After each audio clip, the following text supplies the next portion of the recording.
Ndabashuje inshuti bakunzi ba Africa Plus. N'aya makuru agezweho muri aka kanya, Tito Rutaremara yemeza ko Amerika yibeshye mu gushora intambara kuri Iran. Abanyarwanda batuye muri Mali bijije umunsi mukuru wo kwibohora. Naho iserukiramuco ubumuntu rirashimirwa uruhare rugira mu kubaka amahoro.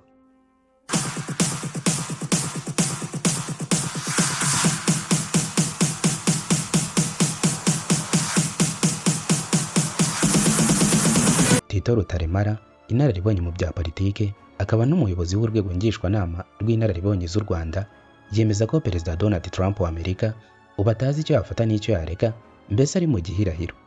Yanditse ko Trump na Netanyahu bateye batunguye Iran, bayirasaho za misile nyinshi n'indege nyinshi, batera amabombe menshi, bica abantu barimo n'abayobozi ba Iran. Barakomeje barasa Iran kugira ngo bagere igihe imanikiye amaboko ngo ivuge ko yatsinzwe, maze bahindura ubutegetsi bishyiriraho abayobozi bumvira Trump na Netanyahu. Ibi siko byagenze, kuko muri aya masasu menshi n'intambara ikomeye, Iran yashyizeho abandi bayobozi basimbura bishwe, maze birakaza Trump na Netanyahu, barongera basuka ibisasu byinshi kuri Iran bihimura. Icyaje gutungura Isiraheli na Amerika ni uko Iran aho kumanika amaboko yarashe za misile kuri Isiraheli n'ibigo by'ingabo za Amerika biri mu bihugu by'Abarabu.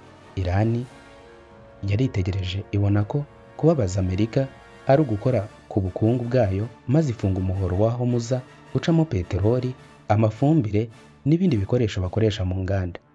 Maze abacuruzi b'Abanyamerika na Isiraheli n'abandi bo mu Burayi na Aziya n'isi yose barasakuza bati, Trump na Netanyahu, nimwe mwazanye intambara itangiye kuduteza ubukene, nyaboneka nimuyihagarike. Trump na Netanyahu babonye ko nibahagarika iyi ntambara bazaba batsinzwe, Netanyahu abonye ibyo, intambara ya Iran arayireka ajya kwishakira Abarabu ba Liban. Trump mu buhanga bwe bwinshi ati, nanjye reka mfunge umuhoro wa Hormuz, maze amavuta na peteroli yajyaga mu Bushinwa, mu Buyapani n'ahandi bihagarare. Trump ntiyamenya ko akoze ishyano, maze isi yose irasakuza iti, Trump dukozeho. Isi iti, Trump nahagarike iyi ntambara. Trump mu bwirasi bwe yahaye Iran amabwiriza yo gukora nk'aho yatsinzwe kandi itatsinzwe. Iran iranga, ibiciro birakomeza birazamuka, isi iti, Trump uhagarika intambara. Trump yemeye ibyo Iran yasabaga ndetse barabisinya, maze ibiciro biramanuka, isi iriruhutsa. Ariko Trump sibyo yari afite mu mutwe. Kugira ngo agaragaze ko yivanye mu ntambara adatsinzwe, yerekane ko kandi Iran itazagira ijambo rya nyuma kuri Hormuz yonyine, Trump yashatse inzira muri uwo muhoro wa Hormuz izenguruka Oman. Babwiye ubwato bw'abashuti kunyura muri izo nzira yakozwe na Trump, maze Iran irayirasa. Nuko Amerika igira umujinya, irahindukira nayo irasa ibisasu kuri Iran. Trump yongera kubwira amato kongera kunyura kuri icyo gice cyegereye Oman. Iran nabwo irongera irasa ubu bwato. Trump agira umujinya, arongera arasa ibisasu byinshi kuri Iran. Aha nanone yongeye kubwira amato ngo agende, bose bagira ubwoba bati, ntabwo twakwiyahura. Ubu rero umuhoro wa Hormuz urafunze 100%. Ese Trump arabigenza ate? Hari inzira ebyiri zishoboka. Imwe yoroshye ariko Trump adashaka, ni uguhambira utwe agataha muri Amerika agasa n'ahasinzwe.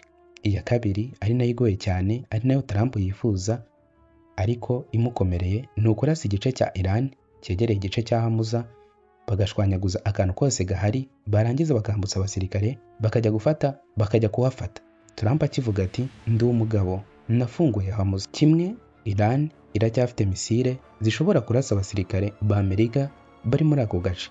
Icyakora birashoboka ko abasirikare ba Amerika bajya mu ndake, kandi nabwo Iran ifite abasirikare bayo bashobora kujya guhangana n'Abanyamerika, bakarwana umusirikare ku wundi.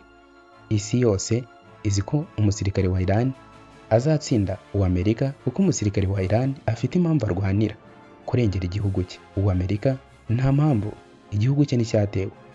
Yashoje agira ati, sindagura, ariko umunyamerika nashaka kurwana azatsindwa nk'uko yatsinzwe ahandi hose nka Vietnam, Afghanistan ndetse n'ahandi. Abanyarwanda batuye muri Mali mu mujyi wa Bamako kuri iki cyumweru bifatanyije n'inshuti z'u Rwanda kwizihiza isabukuru ya 32 yo kwibohora, mu gikorwa cyitabiriwe n'abahagarariye guverinoma ya Mali, abahagarariye ibihugu byabo n'imiryango mpuzamahanga ndetse n'inshuti z'u Rwanda.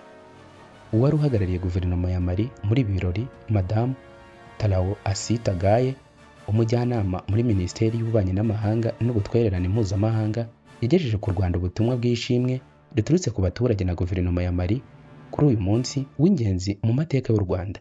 Yashimye intambwe idasanzwe u Rwanda rumaze gutera kuva rwibohoye, by'umwihariko iterambere mu bumwe bw'Abanyarwanda, amahoro, imiyoborere myiza n'iterambere ry'ubukungu n'imibereho myiza y'abaturage. Yanagaragaje ko umubano hagati ya Mali n'u Rwanda uhagaze neza, ashimangira ko ibihugu byombi bihuje icyerekezo cyo gushakira Afurika ibisubizo bishingiye ku bushobozi bwayo no guteza imbere ubufatanye hagati y'ibihugu byo mu majyepfo y'isi. Ku ruhande rw'Abanyarwanda batuye muri Mali, Perezida wa Diaspora Nyarwanda muri iki gihugu Alida Falaya yafashe umwanya wo guha icyubahiro abagabo n'abagore bagize uruhare mu rugamba rwo kubohora u Rwanda, agaragaza ubutwari, gukunda igihugu no kwitanga byabaranze. Yashimangiye ko umurage wabo ukomeje kubera isoko y'icyizere bisekuru by'ubu n'ibizaza. Anagaragaza ko indangagaciro zaranze urugamba rwo kwibohora zirimo kwihangana, ubumwe, kubazwa inshingano no gukorera igihugu arizo zikomeje kuba inkingi y'iterambere rirambye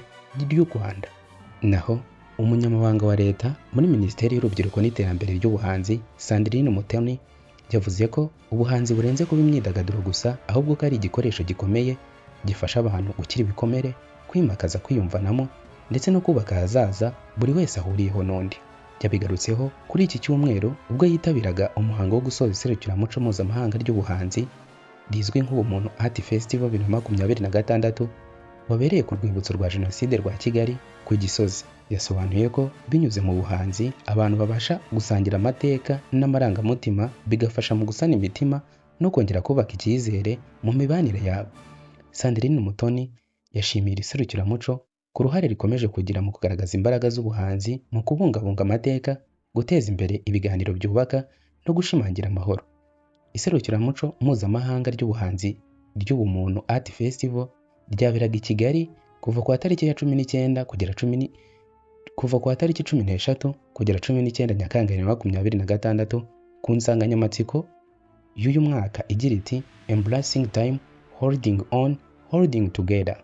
Yashimangiye ko guverinoma y'u Rwanda ikomeje gushyira imbaraga mu guteza imbere umuco n'inganda zishingiye ku buhanzi kuko bifasha mu guhanga imirimo, cyane cyane ku rubyiruko, gukomeza kubaka indangagaciro z'igihugu no kugeza inkuru z'u Rwanda ku isi yose.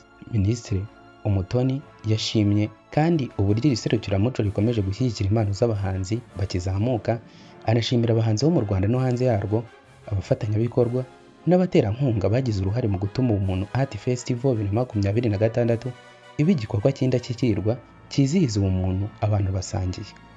Ubumuntu Art Festival yatangijwe muri 2015 na Hope Azeda, imaze kuba kimwe mu bikorwa by'umuco bikomeye mu Rwanda ndetse no ku ruhando mpuzamahanga, aho buri mwaka iba nyuma y'iminsi 100 yo kwibuka Jenoside yakorewe Abatutsi mu mwaka w'1994.